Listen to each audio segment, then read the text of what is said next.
17 বছর তো বাংলাদেশে দুর্নীতিতে নিমজ্জিত ছিল। তো একদিনে তো সবকিছু পরিষ্কার করা সম্ভব হবে না। নদীগুলো অবহেলায়, অযত্নে, অবজ্ঞার কারণে আজকে সব খালে পরিণত হয়েছে। আপনারা জানেন যে আমাদের দল নির্বাচনের প্রাককালে আমাদের বর্তমান মাননীয় প্রধানমন্ত্রী যে নির্বাচনী ইস্তেহারে বলেছিলেন যে আমরা যদি জনগণের ম্যান্ডেট পাই তাহলে আমরা 5 বছরে 20,000 কিলোমিটার খাল খনন করব।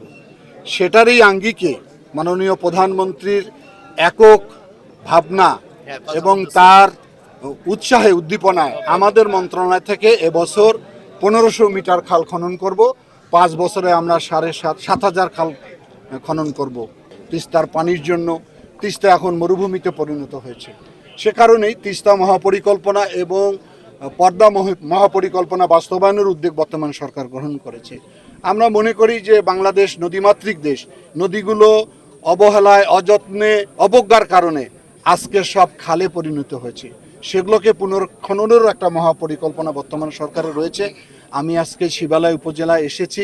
এখানে আমডালা খাল ইতিমধ্যে অনেকখানি খনন করা হয়েছে। এবার আগাম বৃষ্টি হওয়ার কারণে হয়তো কাজ কিছুটা বাধাগ্রস্ত হচ্ছে। আমরা আগামী শুকনা মৌসুমে অসম্পূর্ণ কাজটাকে সম্পন্ন করব। আর আপনারা যেটা বলছেন যে এই ব্যাপারে যদি কোনো দুর্নীতি থাকে সেগুলো তো অবশ্যই আমরা অ্যাড্রেস করতেছি। যেখানে আপনারা জানেন 17 বছর তো বাংলাদেশে দুর্নীতিতে নিমজ্জিত ছিল। তো একদিনে তো সব কিছু পরিষ্কার করা সম্ভব হবে না।